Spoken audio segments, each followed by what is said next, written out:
Está ingresando al Congreso esta mañana, ahora por la mañana, las modificaciones que planteó la oposición, llamémosle negociadora, al gobierno argentino, que estaba planteada sobre 5 puntos esencialmente: las facultades delegadas, las retenciones a las exportaciones para economías regionales y para el sector industrial, el tema de la fórmula de indexación previsional, las privatizaciones, la reforma electoral. En principio estamos viendo que hay una predisposición de una parte de la oposición para que con estas modificaciones la ley ómnibus sea aprobada. El destino del decreto de necesidad y urgencia tiene otros aspectos porque hay amparos, en realidad presentados ante la justicia, sobre todo en lo que hace a la cuestión laboral. Ahora, yo digo, lo que tiene que quedar claro es que hay una política económica, hay ejes de política económica que quiere llevar adelante Javier Milei con vistas a la gestión de su gobierno en estos 4 años, que son, yo diría, bastante fáciles de considerar porque tienen 4 patas que son más o menos las mismas del plan de Menem y Cavallo de la década del 90. Es decir, una política de apertura económica, la desregulación de los mercados, que está básicamente planteada en el DNU, el sistema bimonetario, que también está dentro del decreto de necesidad y urgencia, y el cuarto punto es equilibrar las cuentas fiscales a través de, mecanismos de reforma del Estado, ¿no? Estos son los ejes de la política económica planteada en términos de los 4 años de gestión que Javier Milei va a llevar adelante, aunque en la coyuntura, por supuesto, hay medidas que son partes de la transición y que no son necesariamente vinculadas a ese proceso de la política de los 4 años, digamos, que está planteada en estos 4 ejes que evaluamos recién. Ahora, en realidad el problema central es que hay una herencia fuerte, digamos, de desequilibrios de variables macroeconómicas que se vienen arrastrando, no solo desde el año pasado, sino antes también, y que plantean serios problemas, digamos, en términos del funcionamiento de la economía y a nivel de cuestiones sectoriales, ¿no es cierto? Porque está claro que se está profundizando el proceso recesivo en un escenario de alta inflación, algo que no puede desconocer nadie y que el propio presidente de la Nación anunció o planteó en su discurso cuando asumió como presidente, ¿no es cierto? Carlos, cuando, Ahora, cuando sí, hablas de desequilibrio de variables macroeconómicas, por allí para alguien que no es avesado en temas económicos, se le hace un poquito difícil comprenderlo. En lenguaje terrenal, digamos, ¿qué significa? bueno, obviamente que la extanflación es la expresión de todos los desequilibrios que está viviendo la economía argentina, la combinación de recesión con alta inflación, lo cual se viene arrastrando desde hace rato, digamos, y este punto que es muy preocupante porque tiene consecuencias que no son solo económicas, sino sociales, ¿no es cierto? Hay que también tener una mirada de cómo puede evolucionar, porque el escenario recesivo que se ha profundizado estos últimos meses, yo digo, va a tener un piso en el segundo trimestre de este año. Es decir, en algún momento entre abril y mayo, la economía argentina va a tocar un piso en el proceso recesivo. Y alguien dirá, ¿por qué un piso?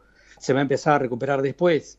Sí, va a empezar a recuperarse después cuando aparezca la cosecha gruesa, en realidad, en toda la región pampeana, y pensemos dónde están instalados ustedes, eso es una pieza clave, ¿no es cierto? Sí. Entonces, alguien dirá, bueno, la economía argentina va a estar creciendo después de mayo, junio. No, no, no. Estamos diciendo, va a tocar un piso la recesión y va a empezar un proceso de recuperación progresivo.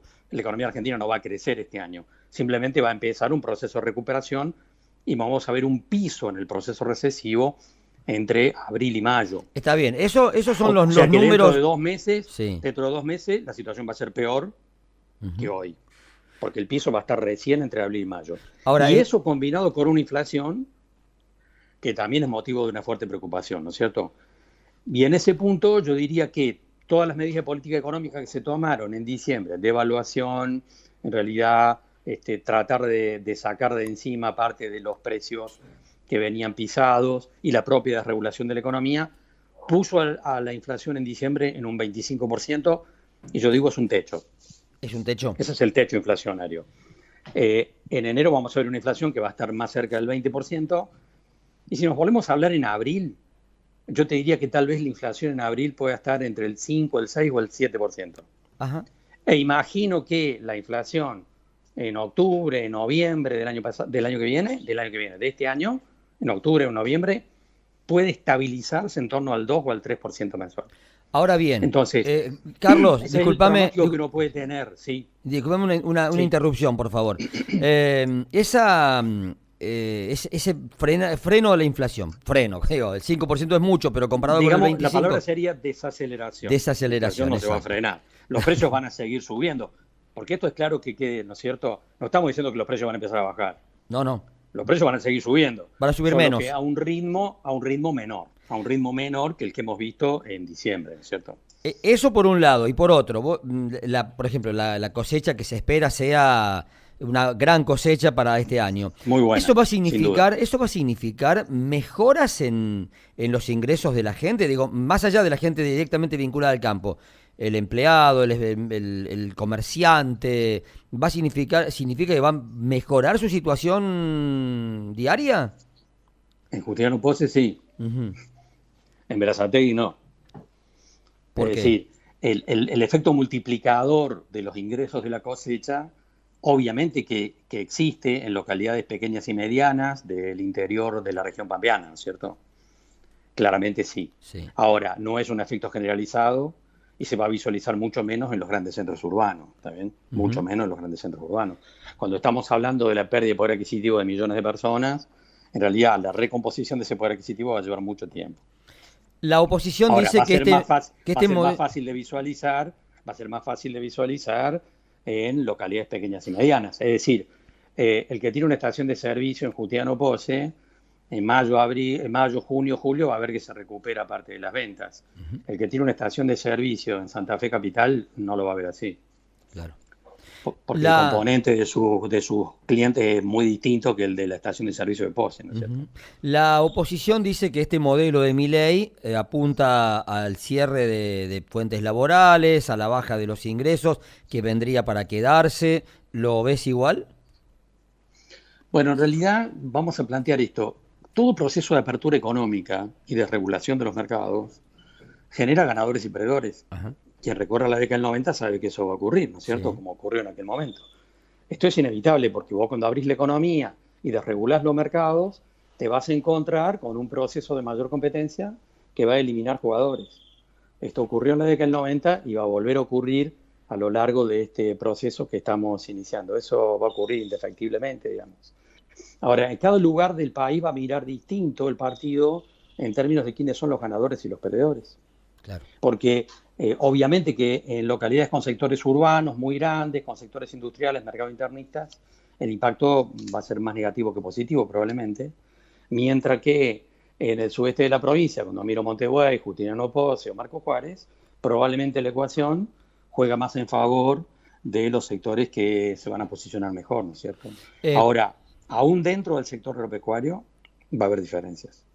sí. Porque por supuesto que todo lo que estamos mirando es muy positivo para un productor agrícola, muy positivo para un productor agrícola. Ya en la foto, ¿no es cierto? Ujú. Y desde el impacto devaluatorio de diciembre. La situación de los productores lácteos de la cuenca de Villa María y San Francisco no es la misma. ¿Y los Tiene otro ganaderos? combo de componentes. Los ganaderos estarían a mitad de camino porque va a haber un proceso de transformación del mercado interno hacia las exportaciones seguramente, con un perfil exportador mejor que va a ir mejorando el perfil de toda la cadena de valor. Pero no, eso no va a ocurrir con la misma velocidad con la que mejora la rentabilidad agrícola, no sé si se entiende Sí, eso. sí. ¿Y la luz al final Es del decir, para un camino? productor agrícola del sudeste de la provincia, todos los componentes de lo que estamos mirando son positivos. Ujú. Para un productor ganadero, en el tiempo sí, pero a una velocidad menor. Para productores lácteos, la ecuación es un poco más complicada. Los productores cervateros de Misiones están mirando con mucha preocupación lo que ocurre porque la eliminación del Instituto de la Yerba Mate los puede poner en una situación de indefinición frente a los sectores de la cadena de valor que son oligopólicos. Es decir, es muy complejo el tratamiento porque Ujú. depende de cada sector. Como decimos, en una película que se va a parecer a la de la década del 90, hay ganadores y perdedores. ¿Y la Y no todos van a estar famosa mirando el mismo partido. luz al final del camino? Bueno, la economía argentina va a empezar un proceso de recuperación. por otra serie de elementos que están dando vuelta, que es también un cambio en la matriz productiva, donde están apareciendo otros sectores que van a pechar en términos de generación de divisas y exportaciones, como es el sector energético, el sector minero. Son sectores que hace rato se están dinamizando y que van a profundizar su proceso dinámico de cara a los próximos años. La economía argentina en ese punto, yo soy optimista en términos de una recuperación de la actividad económica de cara a los próximos años. Ahora, también está claro que eso va a ocurrir en un contexto de mayor concentración económica, en un contexto de mayor extranjerización del aparato productivo y hay millones de personas que han perdido poder adquisitivo y no lo van a poder recuperar en el corto y tampoco en el mediano plazo. Esto está claro que va a ser así porque volvemos a ver lo mismo. Todo proceso de apertura económica, todo proceso de regulación de los mercados, que tiene un paralelo con lo que ocurrió en la década del 90, genera ganadores y perdedores.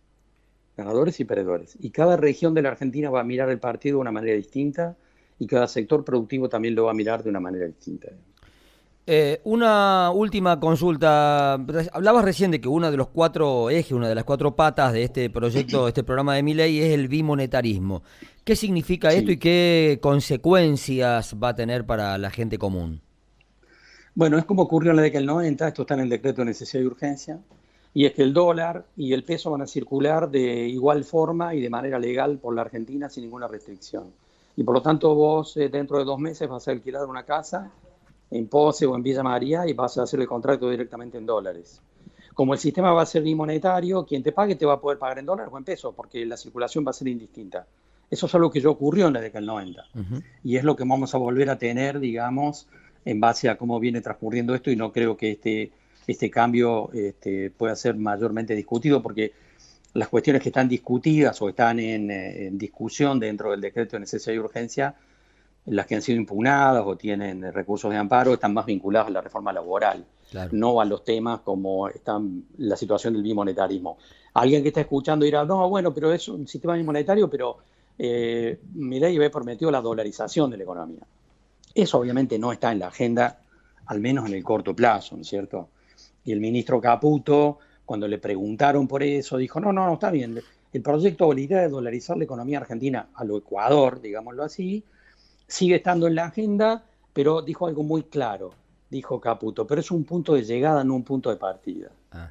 ¿Qué significa esto? No están dadas las condiciones en absoluto para que la economía argentina vaya rápidamente a un proceso de dolarización y mucho menos hacia la eliminación del Banco Central, que eran cosas que se habían planteado en la campaña electoral de parte de Javier Milei, ¿no es cierto? Eso no Entonces, se puede hacer, por es- más voluntad política que tengas, hay ciertas restricciones técnicas que impiden ir en esa dirección, al menos yo te diría en lo que resta de este año. para este sistema de poder, no sé, contratar en las dos monedas, en dólares o en pesos, comprar en cualquier moneda, ¿hace falta que haya un solo tipo de cambio? ¿Vamos hacia eso? No necesariamente. ¿No? Suponete Cavallo, que está cerca de Javier Milei, está diciendo que ese tiene que ser un proceso gradual, que tiene que ser un proceso gradual. Eliminar el cepo no es tan fácil, por ejemplo, porque el problema no es solamente el déficit fiscal, no tenés dólares. Es Claro. decir, la Argentina no tiene dólares. Entonces, si no tenés dólares, ir por un proceso de dolarización, unificar el tipo de cambio, etcétera, etcétera, eliminar el cepo, es algo muy difícil. Es algo muy difícil porque no tenés los recursos necesarios. La estrategia del Banco Central y del gobierno argentino, en el marco de la política actual, es recuperar reservas del Banco Central. Claro. En la medida en que aparezca la cosecha y se recuperen las exportaciones, va a haber alguna recuperación progresiva de reservas que va a ir permitiendo agilizar esa cuestión. Para eliminar el cepo necesitas tener dólares. Necesitas tener un colchón de dólares en el Banco Central que hoy no están. Tal vez en junio, julio estén. Es posible, puede ser, ojalá. Y eso va a ir permitiendo eliminar el cepo progresivamente o de golpe, veremos, digamos. Pero la verdad es que si no tenés dólares en la reserva del Banco Central, es muy difícil llevar adelante estos objetivos. Carlos, muchísimas